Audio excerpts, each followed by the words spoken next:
네, 오늘은 3시간 동안 진행이 될 텐데요. 특히 이제 오전 2시간은 챗GPT에 대한 기본적인 서비스 내용, 그리고 프롬프트 엔지니어링, 그리고 오후에는 그리고 기본적인 챗GPT를 배웠으니까 이제 공간 정보에 우리는 어떻게 적용할 것이냐까지 진행을 해보도록 하겠습니다. 네. 이렇게 진행이 될 거고요.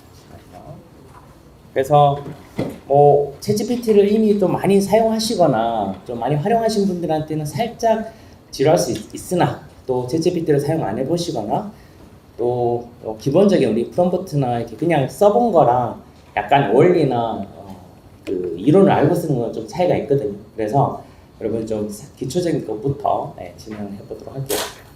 제 소개를 잠깐 드리면, 저는 한국항공우주연구원에 있다가 한컴인스페이스로 창업을 했다가요, 여기서 기술이사로 7년 동안 재직하다가 인공지능 팩토리를 창업하게 됐습니다. 그래서 5년차 되는 회사고, 제가 항우연이랑 또 한컴인스페이스 있을 때는 위성정보, 드론, 항공 이런 영상을 많이 다뤘었습니다. 그래서 사실 이제 지오 쪽으로 굉장히 사업이나 관련 연구를 많이 하고 있었고요. 근데 인공위성을 다루다가 인공위성보다는 인공지능이 재밌어서 AI 팩트를 창업했는데, 지오보다는 AI를 선택했는데 나중에 지오 AI라는 이름 때문에 제가 이 자리에 오게 된 것 같습니다. 사실. 그래서 드론 여러 가지로 한번 찍어봤고, 또 여기 또 항체업체들 분들 많이 계시는데 항공 영상도 실제로 타가지고 찍고, 그리고 이런 다들 아시죠? 이렇게 해서 이제 툴 띄워두고 라벨링. 옛날에는 앞서 그 강 교수님께서 말씀하신 것처럼 정통적인 딥러닝 모델이나 이런 걸 하기 위해서는 대량의 데이터셋이 필요했기 때문에 그 데이터셋을 수급하기 위한 라벨링 과정, 이런 것들이 많이 필요했죠. 그리고 이제 저희 인공위성의 위성 데이터를 수신을 받아야 되는데 한국에 있으면 지구의 자전 때문에 하루에 4번 정도밖에 수신을 못합니다. 그래서 지구 자전에 가장 영향을 적게 미치는 이제 북극 이런 데 가가지고 수신 시스템을 설치해서 지금은 하루에 10번 이상 컨택이 되기 때문에 굉장히 많은 데이터셋이 확보가 되고 있다라고 보시면 될 것 같고, 제가 이 북극 가서 한 4번, 5번 갔었는데 거기서 찍은 사진입니다. 오후 2시고요. 해를 한달 동안 못 보고 계속 이렇게 수신 시스템 설치해서 지금은 한국까지 거의 반인 준실시간으로 다운로드를 받고 있습니다. 그러다가 생성형 AI를 처음에 연구하게 된 계기가 됐는데, 제 박사과정이 이제 경희대 우주탐사학과입니다. 그래서 태양 이미지를 관측을 하는데요, 저희 지도 교수님께서 뭐라 말씀하시냐면, 태양을 관측하는 위성이 있는데 이게 최신 위성이에요. 그래서 최신 위성입니다. 그래서 여기에 하드 센서가 탑재가 되어 있습니다. 그래서 이게 마그네토그램 영상인데 크로바랑 하드 센서가 2개가 있으니 잘 이제 운영은 되는데, 태양의 측면을 바라보는 이 스테레오 위성 같은 게 오래전에 올려준 거라 하드 센서가 없습니다. 하드 센서가 있으면 태양 예보하는 데 많은 도움이 될 텐데 말이죠. 그래서 이제 지도 교수님이 이 2개의 센서가 페어가 있으니까 이걸 학습을 시켜서 태양의 측면에 있는 크로바 센서에서 하드 센서를 만들어내면 어떻게 했느냐? 라고 얘기해 주셨고, 그때 그거 컴퓨터 비전 쪽에 이런 모델이 있는 것 같은데요? 해서 피스 투 피스 모델을 가지고 와서 돌려봤더니 너무 잘 나오는 거예요. 그래서 지금 이 영상이 인류 최초로 태양의 측면에 있는 마그네토그램 영상을 복원해서 만들어낸 영상입니다. 이게 인정받아가지고 네이처 어스트로미에 등재가 돼 있고, 아마 우주 분야에서는 최초로 저런 생성 AI를 도입하는 그런 케이스가 됐습니다. 여기서 많은 걸 느꼈는데, 제가 이런 제안을 우주 쪽으로 처음 한 게 아니거든요. 처음에는 이런 GIS 영역이나 위성 쪽이나 의료 쪽이나 많은 분야에서 이 딥러닝을 적용해야 되고 챗GPT 적용해야 되고 이런 많은 말씀을 드리긴 했는데, 이게 기존에 그걸 바꾸기가 쉽지 않더라고요. 그나마 우주 쪽은 좀 열려 있는 게 있어서 빨리빨리 적용해서 성과가 좀 나 있고, 지금 이렇게 많이 여러 분야에서 오신 이 보면 이제 지오 쪽에서도 이런 오픈 마인드로 접근해서 이번 이 세미나를 기회로 해서 점점 더 좀 많이 활성화되지 않나, 이렇게 좀 기대가 됩니다. 그리고 이걸 기반으로 우주 분야에서는 저희가 처음으로 했기 때문에 나사에 초청받아서 나사 쪽 프로그래밍에 참여해서 세미나도 하고 발표도 했고, 이때 중요한 거는 여러 나사 쪽에서는 어떤 문제를 풀겠다 그러면 IT 전문가, 도메인 전문가 다 모아서 엄청 활기차게 토론을 합니다. 그래서 우리 지오 쪽도 한다 그러면 IT 전문가, 지오 전문가 다 모여가지고 함께 좀 호응을 해야 되지 않나 싶습니다.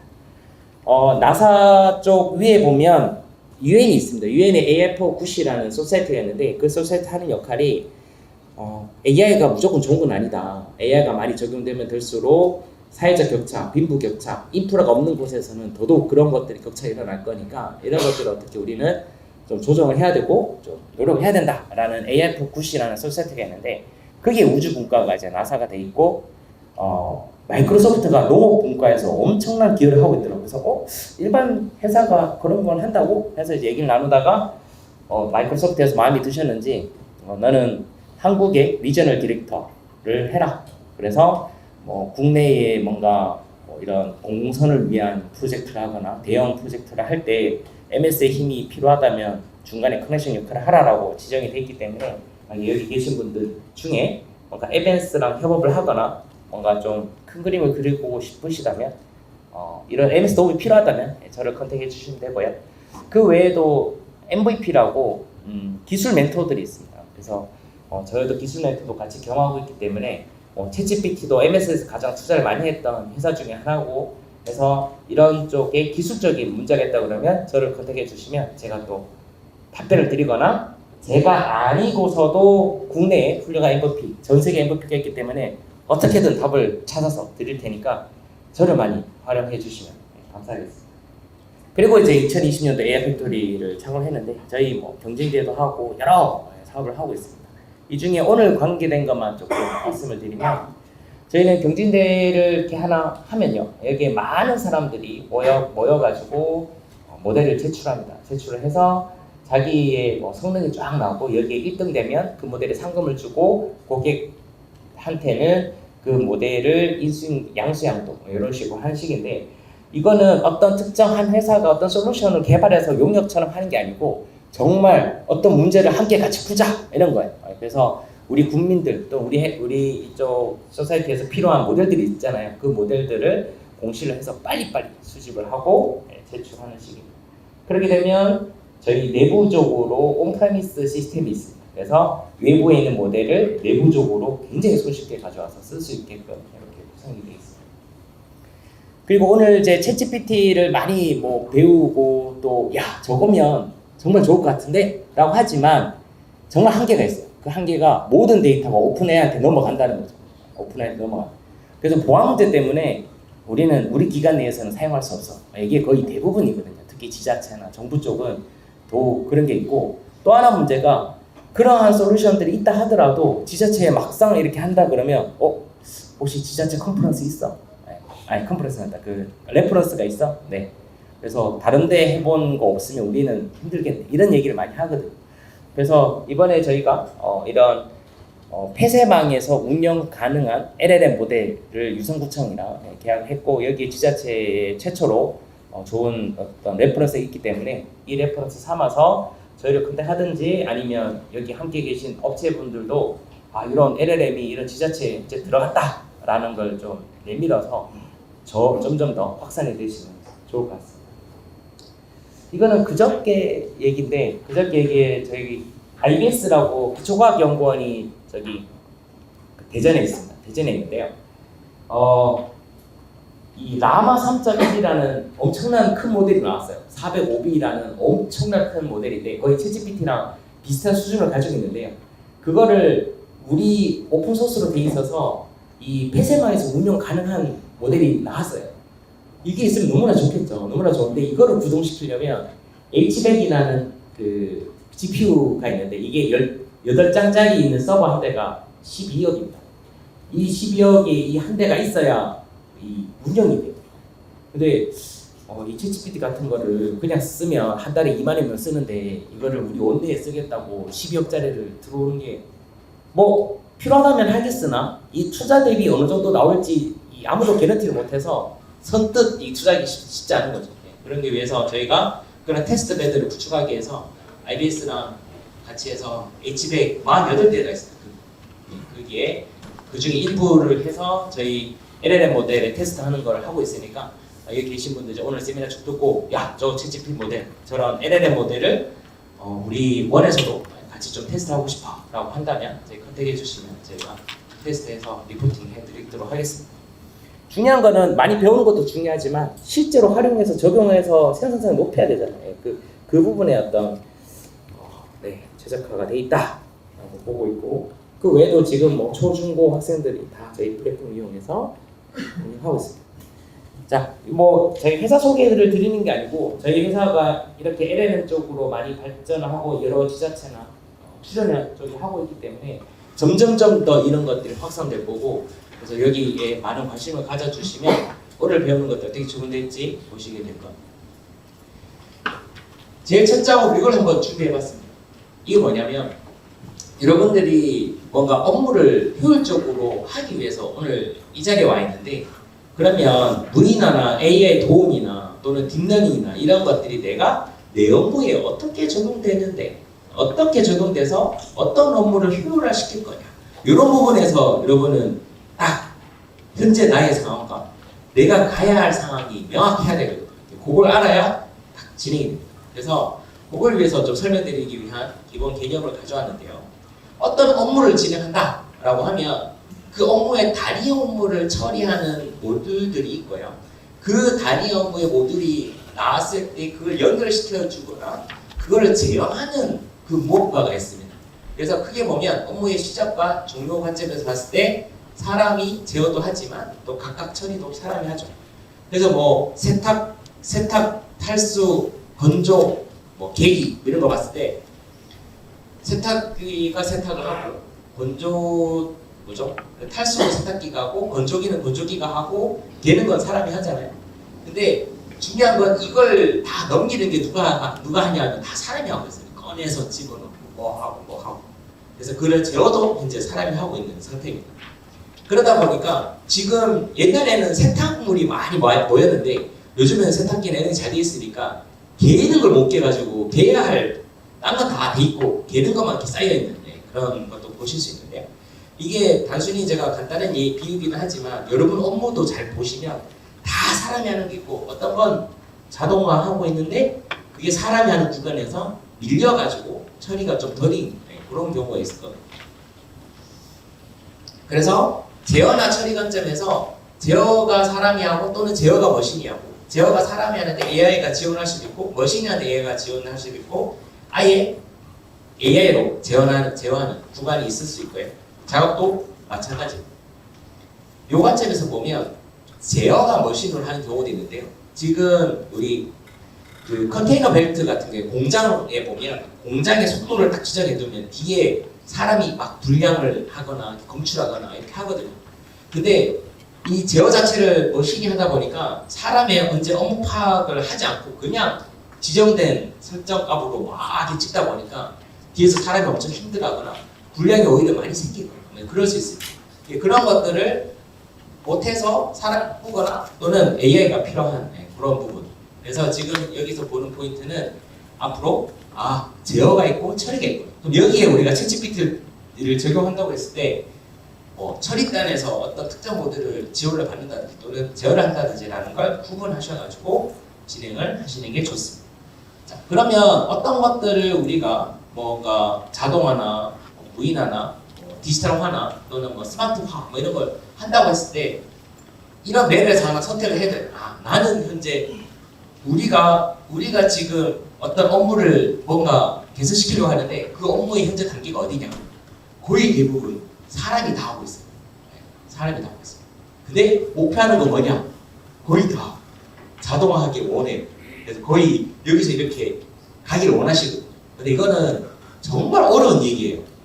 왜냐면 다 단계별로 가야 되거나 하나하나 바꾸는 게 쉽지가 않아요. 그리고 그 중간중간 바꿀 때 힘든 케이스 하나 보여드릴게요. 실제로 있었던 일이긴 한데요. 자, 다 사람이 하고 있다가 특정 하나를 머신으로 바꾸면 딱 보면 야 뭔가 머신이 바뀌었으니까 생산성이 높아지겠네 절대 그렇지 않습니다. 예전에 전 굽는 거 한번 생각해 보시죠. 전을 추석 때 요즘 뭐 굽진 않지만 추석 때 뭐 만들어서 뭐 하고 튀기고 하는데 그 중에 기계가 중간에 껴 있으면 사람이 그 기계에 맞게끔 잘 넣어주고 그 나오는 것도 잘 기다렸다 가져가야 돼. 오히려 막 답답하고 막 그래요. 그러면 성능은 더 떨어지고. 그러니까 돈 들여서 투자를 했더니 성능이 더 떨어지는 거예요. 하지만 이 과정이 필요한 건 그걸 믿어주고 그래 원래 그런 거야 하고는 더 투자를 해서 앞뒷단을 다 머신으로 바꾸거나 제어단을 머신으로 바꾸면 점점 이 생산이 높아지는데 요 단계를 못 벗어나서 야 우리 10억 투자했는데 왜 생산이 안 높아져? 이 프로젝트 페일이야 하고 중단하게 되면 여기서 이제 멈춰지는 거죠. 그래서 사실 지금까지 딥러닝의 거의 잘 모르겠으나 60% 이상은 다 요 정도 선에서 효과를 못 보고 중단된 케이스도 저는 많은 거라 생각합니다. 그런데 말이죠. 그런데 챗GPT가 나온 거예요. 챗GPT가 나왔는데 이 챗GPT의 역할은 뭐였냐면 챗GPT의 역할은 기존의 AI나 머신러닝이나 모델들은 사람을 대체하는 그 역할을 수행했었는데 챗GPT는 사람을 대체하는 역할로 수행 안 한 거예요. 왜? 사람은 원래 그 업무 흐름이 그대로 있고 이 사람에다가 지원을 해주는 거예요. 이 사람이 보고서 원래 그러니까 AI가 자동으로 딥러닝 모델이 자동으로 보고서 쓰는 게 아니라 사람이 보고서를 쓰는데 이걸 좀 자유롭게 저는 또 잘 쓰도록 있게끔 오타나 이런 것들을 막 이렇게 교정해주고 아이디어도 주고 지원을 해주시는 거죠. 지원을 해줬더니 퍼포먼스 어떻게 돼요? 원래 인터페이스는 유지되면서 이 사람의 어떤 역할이나 어떤 능력이 높아지니까 굉장히 생산성이 높아진 것처럼 보이는 거죠. 그래서 근데 이거 지원받는데 돈이 어느 정도 필요하느냐? 한 달에 2만 원이면 돼요. 한 달에 2만 원으로 이 프로세스의 생산성이 높아지니까 챗GPT가 이렇게 확산돼요. 제가 보는 관점은 이렇습니다. 물론 뭐 챗GPT가 확산된 게 성능이 좋고 뭐 이런 얘기를 하지만 사실 다른 AI도 앞서 강 교수님이 말씀해 주신 그 흐름에서 보면 딥러닝도 굉장히 성능이 높아졌거든요. 그럼에도 불구하고 쌤 같은 경우에는 거의 정말 시멘트 세그멘테이션 분야에 거의 선녀배달 정도로 많이 쓰이는데도 불구하고 실제 적용된 사례는 많이 적은 이유가 다 사람을 지원하는 게 아니라 사람을 대체하기 때문에 여기에 인터페이스가 힘들어서 적용되지 않았다. 하지만 챗GPT는 사람을 지원해주기 때문에 굉장히 활용도도 높고 성능도 높고 중요한 건 투자 비용이 얼마 없다. 물론 온프레미스에서 인터넷이 안 되는 상황에서 하려면 아까 같이 12억, 20억 정도 들어야 되긴 하겠으나 그냥 온라인에서 쓴다 그러면 2만 원이면 됩니다. 근데 요것만 보셔가지고 잘 보시면 이렇게 하다 보면요 내가 할 일이 별로 없게 느껴질 거예요. 별로 없게 느껴지면 어떻게 되냐 나중에 대체가 돼요. 아예 사람이 AI로 대체가 돼요. 근데 이 과정에서 어떤 걸 경험하시냐면 실제 이런 사례 저희 고객들도 있는데 이거 보면 처음에는 몰랐는데 AI 지원을 받다 보니까 내가 진짜 필요한 그 워크스코프이 딱 정해지는 거예요. 오타는 내가 할 AI가 하면 되고 뭐는 AI가 하면 되고 내가 할 일은 요거다. 그래서 그 태스크가 명확해질수록 좀 더 규격화가 되고 그제서야 인터페이스가 딱 만들어지면 머신이 갈아치거나 아니면 AI가 그걸 대체하더라도 원활하게 진행이 됩니다. 그래서 이쪽으로 가든지 또는 제어단을 뭔가 제대로 재원할 수 있게끔 가서 이쪽으로 가든지 가서 우리는 이렇게 흘러가야 됩니다. 요 가는데 6개월 만에 되고 이렇진 않아요. 그래서 기간마다 다르겠지만 어떤 기간은 1년, 어떤 기간은 한 5년 그 로드맵을 갖고 갈 수도 있는데 여튼 여러분의 어떤 지금 상황과 앞으로 가야 할 상황을 정확하게 찝어가지고 하셔야 된다는 점 말씀드리고 싶습니다. 그 중에 여러분은 오늘 이제 챗GPT 관련된 활용 쪽 들어와 지금 세미나를 듣고 계시기 때문에 그러면 내가 어떤 업무를 하는데 AI 지원을 받는 이 구간에 포커스를 맞춰서 이후에 말씀을 드릴 예정입니다. 그러면 이 지원을 받는데 여기에 어떤 지원을 받을 수 있는가? 첫 번째, 그냥 지식 정보를 제공하는 거예요. 챗GPT한테 묻든지 어떤 LLM한테 물어가지고 어떤 쿼리가 질문입니다. 질문을 하면 얘가 알고 있는 지식으로 응답을 하는 거. 첫 번째. 두 번째는 검색 기반입니다. 즉 사람이 질문을 하면 이 질문을 앱 별도의 서비스가 다 찾아가지고 AI한테 넘겨서 AI가 요약해서 응답하는 이런 경우가 우리가 레그라고 부르는데 이것도 두 번째 시간인 프롬프트 엔지니어링에서 좀 말씀을 드릴 예정입니다. 그 말고 또 쿼리 날리면 정보를 찾아주는 게 아니라 특정 서비스를 라우팅해서 서비스로 호출합니다. 이건 세 번째 시간에 제가 시연을 좀 보여드릴 예정인데 내부에 뭔가 GIS 정보가 있다 또는 GIS 오픈 레이어 API나 이런 맵 API가 있다 그러면 지금 이런 거 하잖아요. 결정권자가 최신에 바뀐 행정구역 좀 도로가 신설된 거 좀 알려줘봐 라고 물었을 경우 뭐래요? 담당자가 그 얘기를 듣고 컴퓨터를 띄워가지고 정용 서비스를 열어서 이렇게 막 분석해가지고 막 하잖아요. 그 말은 즉 실무자가 그 쿼리 결정권자가 그 위에 매니저가 질문하는 것들을 적절하게 서비스를 찾아서 분석하는 그 행위 자체를 AI가 대체하는 겁니다. 즉 관련된 API만 제공해주면 AI가 적절하게 그거를 호출해서 결과를 얻는 그래서 그 실무에서 막 프로그램 띄우고 하는 그 과정이 많이 생략될 수 있는 그게 요 세 가지 관점에서 우리는 AI 지원을 받을 수 있습니다. 요거에 대해서 오늘 쭉 보시고 저거는 여기에 해당하는구나 저거는 여기에 해당하는구나 라는 걸 좀 보시고 들으시는 편이 좋을 것 같습니다. 여기 좀 서론이 좀 길었고요. 그 다음에 챗GPT 개요와 활용 방안 보도록 할게요. 앞서 강 교수님께서 설명 너무 스토리 있게 너무 잘해 주셔가지고 스무스하게 넘어갈 것 같은데요. 러닝은 강화학습, 비지도학습, 지도학습 뭐 이런 가지 이렇게 예전에 나눴었는데 지금은 이렇게 나누고자 합니다. 태스크 중심의 학습법과 파인 튜닝 그리고 인 컨텍스트 러닝 이렇게 나눠보도록 할게요. 요거 용어를 보면 좀 어려울 수 이쪽 분야가 아니면 좀 어려울 수 있는데 좀 쉽게 비유를 하면 올림픽 생각하십니다. 올림픽 선수. 자, 어떤 아이가 있는데 육상에 금메달을 따기 위해서 어떻게 하죠? 어릴 때부터 올림픽 출전할 때까지 열심히 훈련을 해야겠죠. 그래서 아무것도 모르는 어떤 사람을 모셔두고 엄청난 훈련을 하는 거죠. 많은 시간을 들여서.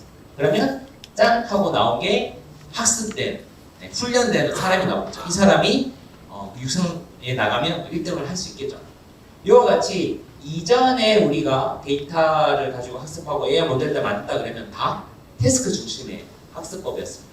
그래서 우리가 한 2, 3년 전에도 주로 들었던 얘기가 AI 모델을 만들려면 많은 데이터셋이 필요하고 GPU가 필요하고 하는 게 다 이것 때문에 많은 데이터를 학습하기 위해서. 그런데 말이죠. 어떤 자연한 처리 쪽에 크나큰 사건이 발생했어요. 어떤 사건이냐면 슈퍼맨 같은 사람이 나타나가지고 우리 육상 어떻게 하는 건데? 라고 했더니 여기서 여기까지 100m 뛰면 됩니다. 라고 이틀 동안 훈련한 거예요. 그리고 수영 어떻게 하는 건데 여기서 물속에서 이렇게 가시면 됩니다. 그래서 이틀 동안 연습을 한 거예요. 했더니 그 슈퍼맨 같은 사람, 이미 학습된 사람을 가지고 와서 각 종목당 이틀만 학습했더니 전 종목 1등을 해버리고 난리가 난 거죠. 진짜 여러분 생각해보세요. 올림픽이 있는데 한 사람이 전 종목 1등을 다 해버리고 금메달 다 딴 거예요. 난리가 난 거죠. 이게 나왔던 모델이 바로 구글 버트. 구글 버트가 이렇게 나오면서 해서 이걸 우리는 파운데이션 모델을 하거든요. 이미 잘 학습된 기초 모델을 가지고 와서 자기 상황에 맞게끔 조금만 바꾸면 다 맞더라 라는 게 나왔고 이게 전 분야에서 이 파운데이션 모델을 만들려고 엄청난 노력을 하게 된 거죠. 그 중에 제가 잠깐 아까 여기서 보면 우주 분야 대규모 언어 모델이 기초 모델, 이게 파운데이션 모델이에요. 제가 우주 분야에서는 파운데이션 모델이 엄청 필요하다고 많이 얘기를 했고 그래서 이제 지원을 받게 된 거거든요.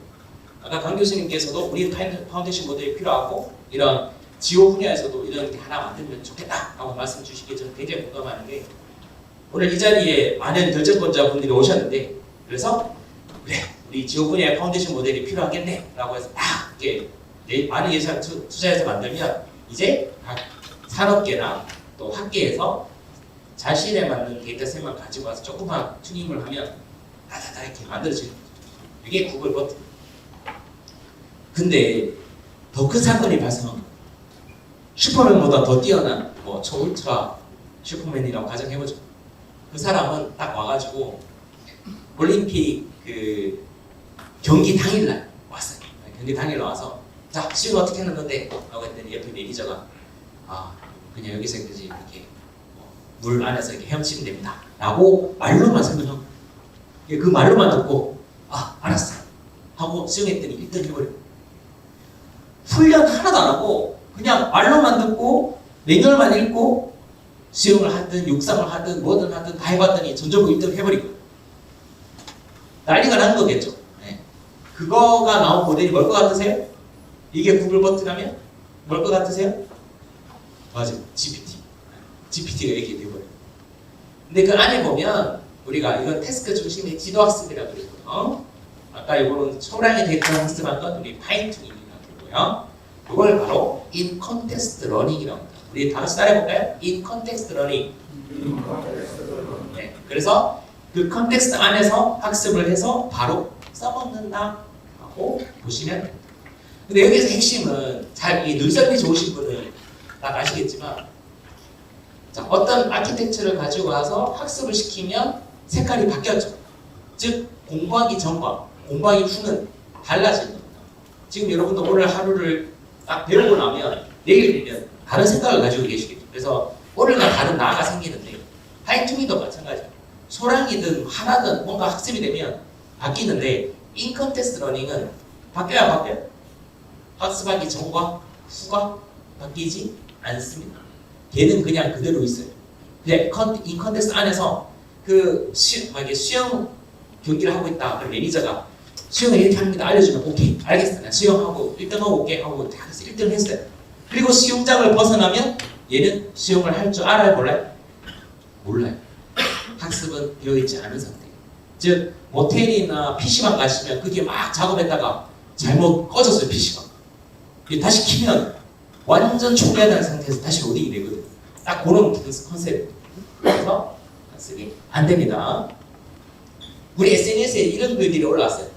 막 나에 대해서 물어봤다. 어떤 정치인이나 셀럽이나 인플루언서들을 뭐 물어보니까 막 챗GPT가 잘 설명해 주는 거예요. 그래서 당연히 뭐 유명한 사람이니까 잘 설명됐겠죠. 근데 자기도 유명한 줄 알고 나한테 물어봤는데 모르는 거예요. 그러면 일단 기분 나쁘잖아요. 그래서 하루 종일 자기에 대해서 학습을 시켜야 돼요.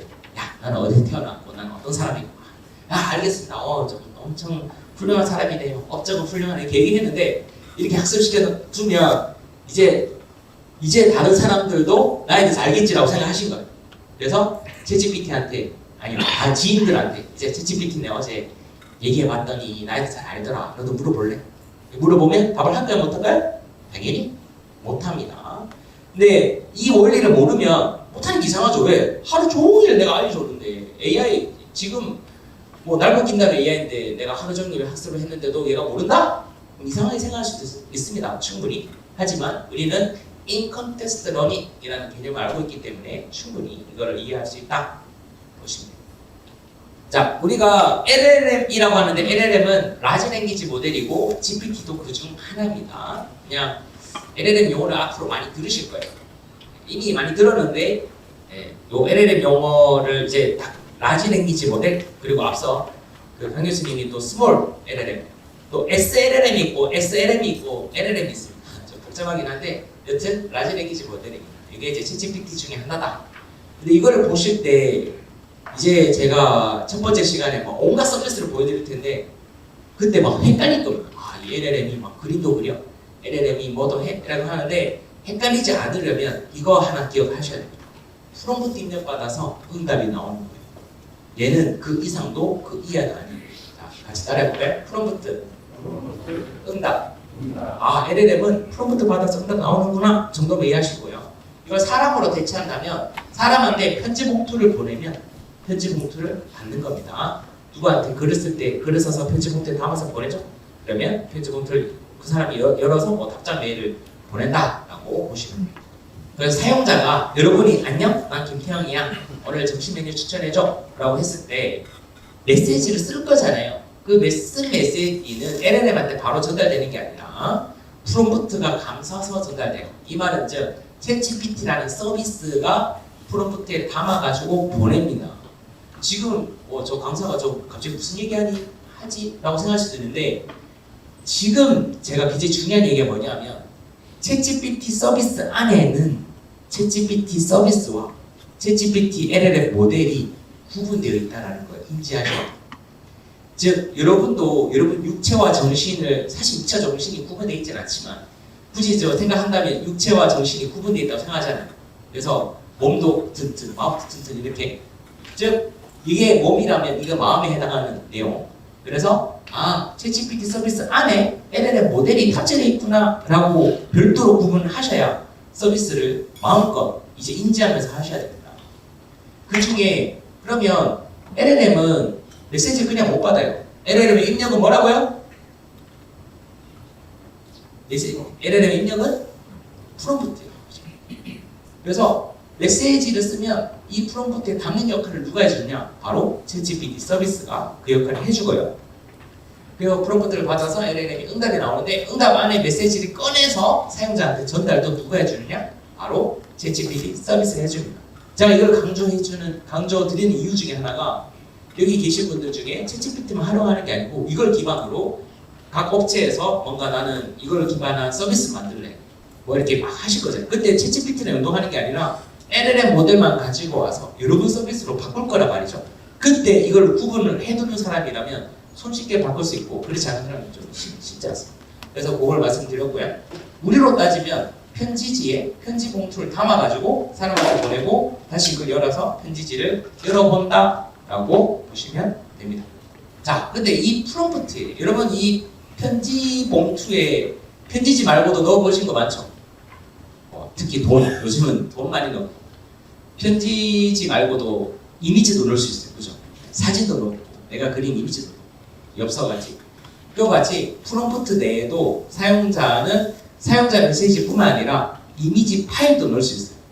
그러면 이게 프롬프트에 넣어서 토큰화가 됩니다. 그래서 그 토큰이 넘어가면 얘가 처리를 되고 그다음 메시지가 나오고 또 사용자한테 얘기해주는 식이에요. 아직까지는 이 응답은 이미지는 아직 못 만들어내고 있고 그냥 메시지만 나오고 있다. 텍스트 메시지라고 보시면 됩니다. 요거를 시연을 해드리기 전에 인컴 테스트 러닝에 대해서 조금 더 말씀을 드릴 필요가 있을 것 같아요. 자 문제 하나 내겠습니다. 여러분 1 5개 해보죠. 1 5개 곱하기 1 5개는 뭘까요? 하나 둘 셋. 대답하신 분도 계시고 뭐지 이렇게 할 수도 있습니다. 자, 이미 대답하신 분은 너무나 연산 능력이 뛰어나신 분이고 제가 인컨텍스트 러닝을 통해서 여러분이 연산 능력을 키워보도록 하겠습니다. 자, 1 곱하기 1은 1입니다. 1 곱하기 1, 2, 1은 1, 2, 1이에요. 1, 1 곱하기 1, 1, 1은 1, 2, 3, 2, 1이에요. 자, 그러면 질문 1 5개 곱하기 1 5개는 뭘까요? 다 같이 오, 어떻게 하셨어요? 1 9개는 뭘까요? 여러분 진짜 대단한 능력을 가진 거야. 불과 10초 전에는 뭐 1 5개를 못 곱했는데 지금은 1 9개까지도 곱할 수 있는 능력을 가지게 된 겁니다. 곱셈 9개짜리 곱셈을 할 수 있다는 건 정말 천재 아니고는 힘든 영역이죠. 인컨텍스트 러닝이 이전에 있는 문맥을 보고 이 다음 문맥을 유추해서 또는 뭐 패턴 인식 뭐 이런 용어를 쓸 수도 있는데 그냥 쉽게 생각해서 이전의 문맥을 기반으로 다음에 어떤 질문에 대한 답을 하는 이게 바로 인컨텍스트 러닝이에요. 아시겠죠? 그럼 여러분 이걸 했다고 해서 뭐 이거는 잘 알겠으나 이걸 뭐 2 곱하기 2 곱하기 이거는 또 다른 영역, 이건 또 힘들어요. 근데 제가 COT라는 기법이나 이런 것들 적용해가지고 2는 어떻게 곱할 건지 이런 것도 좀 설명드리면 여러분은 3, 4, 5, 6 6세개 곱하기 6세개 이런 것도 암산으로 할 수 있는 수준이 바뀌어집니다. 뭘로? 인컨텍스트 러닝 통해서.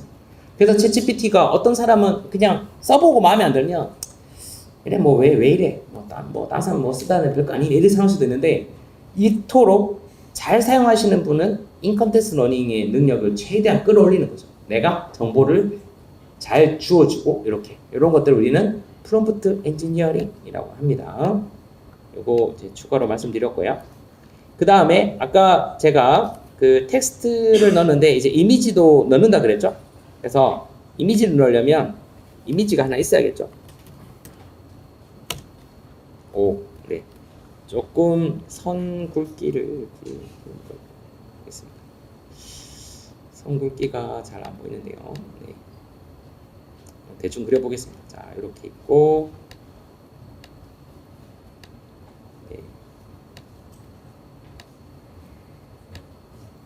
자, 여러분 제가 무슨 그림 그리고 있는지 보이시죠? 네, 이렇게 있고요. 너무 잘 보이네요.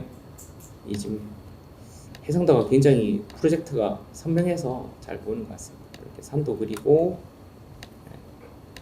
자, 여러분이 이런 걸 보시면 그 우리 지오 정보나 GIS 영역에서도 이미지를 분석하는 게 많이 있잖아요. 위성 영상, 드론 영상 뭐 이런 분석.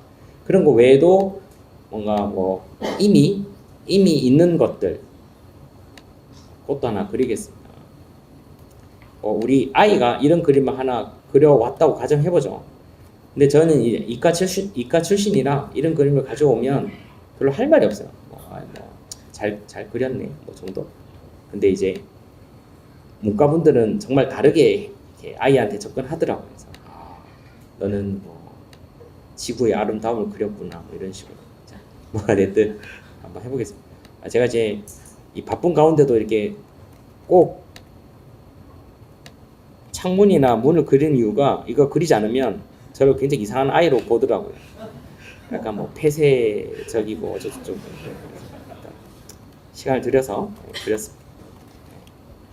오랜 시간 기다려주셔서 너무 감사드리고요. 자, 챗GPT 짠! 복사 그냥 이렇게 복사해서 붙여넣기 하면 됩니다. 이 이미지를 분석해줘. 자, 이 이미지를 분석해줘라고 하고 여기 파일 첨부 기능이 있어요.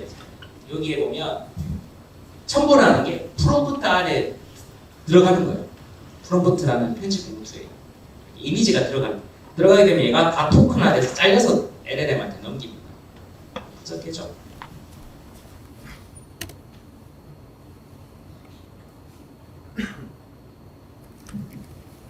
막 영어로 나오면 중단하시고 한글로 하셔도 돼요. 자, 여기 약간 지금은 이미 다 났는데 내가 중단하면 될까 안 될까? 왜냐면 판단 들잖아요. 왜냐면 중단해서 한글로 하면 내가 그 중단한 만큼만 번역되지 않을까? 이런 생각할 수도 있는데 그렇지 않습니다.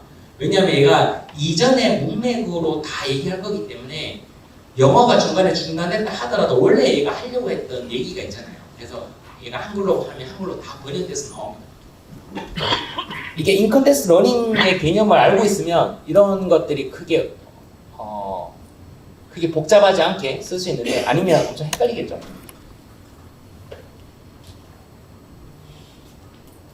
자, 태양 왼쪽 상단에 노란색으로 그려진 태양이 있고 여러 개의 햇살이 바깥쪽으로 뻗어 있고요. 꽃 빨간색 꽃이 있고 초록색 줄기와 잎이 그려져 있고 산 초록색 삼각형 2개 그려져 있고 집 보라색으로 있고 지붕 경사져 있고 문과 창문이 표현되어 있고 강 오른쪽 파란색 강의 아래쪽 흐르는 모습이 그려져 있다. 얘가 놓친 객체가 하나 없습니다. 싹 봤습니다. 이 정도.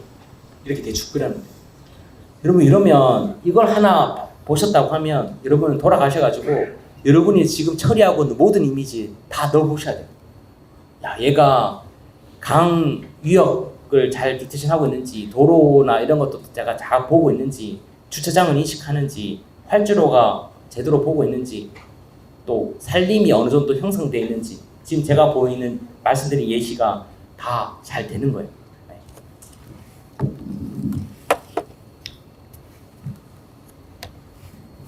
또 하나 해볼까요?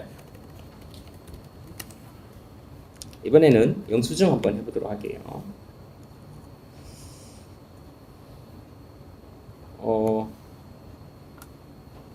영수증 왜 이렇게 나오지? 네. 고기 탄 거 해볼까요? 한글로 해보겠습니다. 한글 영수증. 이 너무 쉬운 것 같고. 네. 여기 중에 영수증만 따로 돼 있는 게 좋을 것 같은데요. 영수증.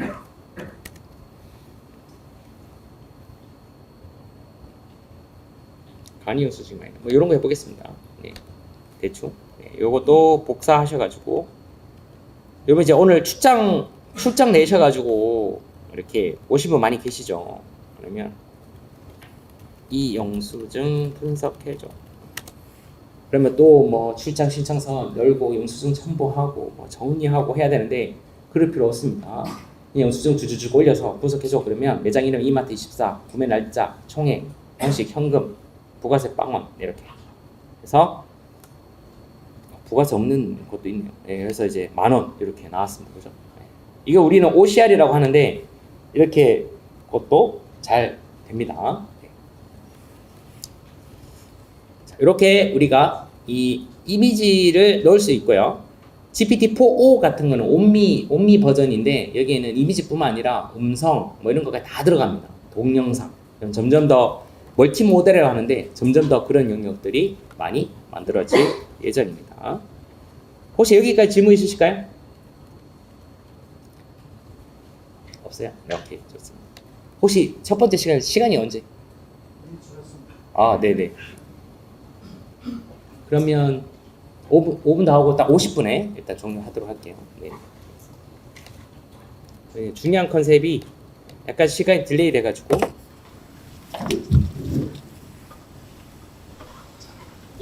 5분 동안 좀 해보겠습니다. 자, 중요한 안녕 난 김태형이 만나서 반가워. 안녕하세요 김태형이 뭐 이렇게 하고 쭉쭉 묻다가 혹시 내 이름을 기억하니? 라고 그러면 기억할까요? 자 기억한다 손. 기억 못한다 손. 네 좋습니다. 그러면 네 김태형이라는 이름을 기억하고 있어요. 라고 기억을 합니다. 기억하는 이유 어떻게 저걸 기억하지? 라고 생각해봐야 돼요. 보통 잘못 생각하고 이렇게 생각했어요. 아 나는 김태형에 대해서 얘기를 했으니까 얘가 학습하고 있다가 나의 물음에 답을 한다는 둥 또는 이렇게 보내면 얘가 뭔가 세션이나 뭐죠? 메모리나 이렇게 가지고 있다가 얘기하겠지? 네, 그렇게 생각하시는데 절대 그렇지 않습니다. 얘는 프롬프트 받아서 응답을 얘기할 뿐이에요. 즉 너 내 이름을 기억하니? 라는 것들을 질문을 하면 편지 봉투에 이거 하나 넣잖아요. 그래서 여러분이 오늘 집에 갔는데 문 앞에 너 내 이름 기억해? 라는 편지 봉투가 하나 있다고 생각해보세요. 얼마나 섬뜩하겠어요, 그죠? 네. 집에 못 들어가겠죠? 자, 이렇게 되어 있는데 이게 어떻게 답을 하느냐? 이렇게 대하는 게 아니라 두 번째 메시지 보낼 때는요. 이전 메시지 다 포함시켜서 보내요. 이게 핵심이에요. 이게 인컨텐츠 러닝의 가장 큰 핵심입니다. 그래서 이렇게 되는 거죠. 안녕 난 김태형이야. 반갑습니다. 너의 내 이름을 기억하니? 가 어디에? 편지 봉투에 다 담아서 보내. 그러면 어차피 김태형이 하면 반갑습니다 할 거고 그 다음 뭐를 할 때 내 이름이야? 네 김태형이야 반갑습니다 기억하니? 라면 이 전체가 가기 때문에 얘는 뭐 한다고요? 인컨텐츠 러닝을 통해서 네, 김태형이라 하셨죠? 라고 시험 문제 푸는 겁니다. 이게 대화 문맥에 이해하는 게 가장 중요한 부분이고 이후에 제가 서비스들도 다 이런 방식으로 진행되기 때문에 거의 핵심이라고 보시면 돼요. 그래서 내가 받은 모든 질문들이 계속 기록되고 새로운 질문을 할 때마다 다 포함돼서 갔구나 라는 걸 이해하시면 돼요. 여기 질문들이 엄청 많아요. 오 그게 그렇게 된다고요? 그러면 이건 이렇게 되지 않나요? 저렇게 되지 않나요? 뭐 이런 질문 있으시면 시간 관계상 마치고 주시고요. 이때 하나 더 말씀드릴 거는 대화 세션이라는 게 있습니다. 유챗 할 때만 대화했는데 쓰시는 분이 난 귀찮다고 유챗 안 하고 그냥 막 쓸 수 있죠. 한참 그냥 이렇게 띄워두고 그러면 어떻게 돼요? 이전 대화가 계속 들어가 있죠. 그러면 인컨텐츠 러닝 때문에 이전 대화가 지금의 질문에 영향을 다 미칠 수가 있어요. 그래서 다른 주제는 항상 뉴 세션에서 다르게 하셔야 돼요. 새롭게. 자, 예를 들어 보죠. 오늘 점심 메뉴 추천하고 있다가 갑자기 QGIS 질문을 물었어요. 그럼 답은 할 거예요. 답은 해서 서로 상관없는 것들은 크게 뭐 문제없이 잘 되는 것처럼 보일 텐데 약간 상관 있는 거 물어볼게요. 화학에 대해서 물어봤어요. 염기성 물질은 뭐고 상성 물질은 뭐고 막 해서 무슨 식도 얘기하고 막 물어봤잖아요. 그러면 알겠어 좋아 알겠어 하다가 그 세션에다가 갑자기 야 오늘 점심 메뉴 추천해 줄래? 라고 하면 얘가 뭐라 얘기하냐면 알겠습니다. 오늘 점심 중에 산성이 높은 음식은 이런 게 있고요. 염기성이 높은 음식 이런 게 있어요. 이렇게 얘기하단 말이에요. 어쩔 수가 없어요. 그래서 여러분이 항상 새로운 주제는 어떻게? 유체. 새롭게 시작을 하셔야 돼요. 이 모든 공간이 뭐에 출발하냐면 바로 인컨텍스트 러닝 때문에 출발합니다. 이어서는 각각의 이걸 이용해서 인터넷도 검색하고 코드 인터프리터도 하고 이런 것들 이제 하나하나 사례를 보도록 하겠습니다. 네, 첫 시간 고생 많으셨습니다.